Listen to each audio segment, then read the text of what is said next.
लहराता है, हिम शिखरों पर गड़ा हुआ या लहरों पर लहराता है। तीन रंगों का नहीं ये कपड़ा भारत भाग्य विधाता है, कि तीन रंगों का नहीं ये कपड़ा भारत भाग्य विधाता है। हम सबकी पहचान सदा आजादी का अभिमान है, कि हम सबकी पहचान सदा आजादी का अभिमान है।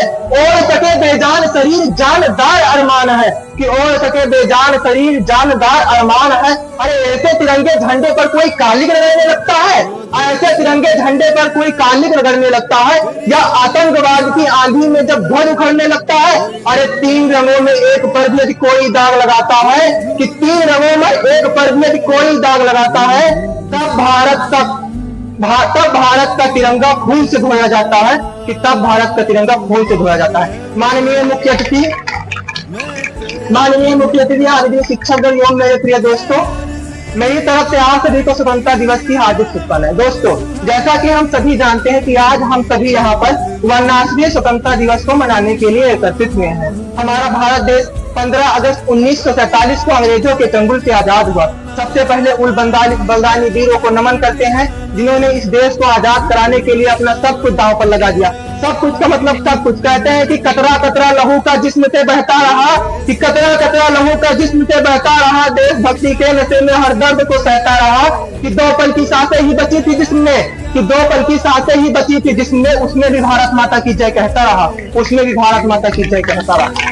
आज का यह दिन हमें उन बलिदानी वीरों की त्याग, तपस्या और बलिदान की याद दिलाता है। उन बलिदानी वीरों को 4 लाइन समर्पित करते हुए अपने भाषण की शुरुआत करता हूँ। कि आओ झुककर सलाम करें उन्हें जिनके हिस्से में मुकाम आता है, कि आओ झुककर सलाम करें उन्हें जिनके हिस्से में मुकाम आता है। बड़ा खुशनसीब होता है वो खून जो वतन के काम आता है। हमारा भारत देश 15 अगस्त 1947 को आजाद हुआ।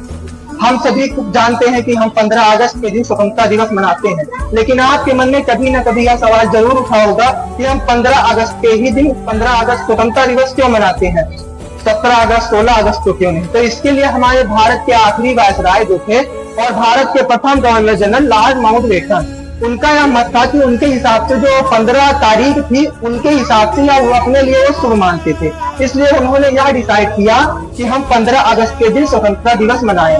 और दूसरी वजह यह भी मानी जाती है कि जब द्वितीय विश्व युद्ध चल रहा था 1945 के दौरान, तो जापान की सेना ने ब्रिटेन की सेना के आगे आत्मसमर्पण किया था। और यहाँ से तय हुआ कि हम जो है 15 अगस्त को ही स्वतंत्रता दिवस मनाएंगे। लेकिन हमारे देश को जो ज्योतिषी हैं उनके हिसाब से यह देखा गया कि 15 तारीख को उनकी पत्रिकाओं के हिसाब से यह दिन शुभ नहीं था। इसलिए सभी ज्योतिषियों ने और पंडितों ने मिलकर एक बीच का रास्ता निकाला और लॉर्ड माउंटबेटन जी को सुझाव दिया कि क्यों न हम 15 अगस्त की जगह पर 14 अगस्त और 15 अगस्त की मध्य रात को स्वतंत्रता दिवस मना ले। तो लॉर्ड माउंटबेटन जी उस बात के लिए राजी हो गए। और फिर तभी से कहा जाता है कि हमारा जो भारत देश है 15 अगस्त की मध्य रात्रि को आजाद हुआ था। और अब मैं आप लोगों के सामने कुछ शायरिया प्रस्तुत करना चाहता हूँ कि मुझे न तन चाहिए, मुझे न धन चाहिए, मुझे न तन चाहिए, मुझे न धन चाहिए, शांति और समृद्धि से भरा मुझे ये वतन चाहिए। कि जब तक जिंदा रहूं इस मातृभूमि के लिए जीऊं, कि जब तक जिंदा रहूं इस मातृभूमि के लिए जीऊं, और जब मरने का मौका है तो ध्यान रखना मेरे यारों, मेरे शरीर को तिरंगा ही बस एक कफन चाहिए। एक दो शायरिया और है कि बस कर्म तुम्हारा कल होगा, बस कर्म तुम्हारा कल होगा, कर्म अगर सच्चाई है तो कर्म कहाँ निष्फल होगा, हर संकट का हल होगा, आज नहीं तो कल होगा।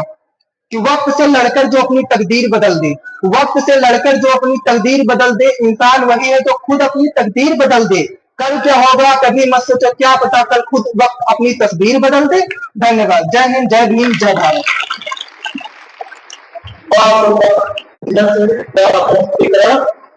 और हमारा कार्यक्रम लगभग समापन की तरफ है। और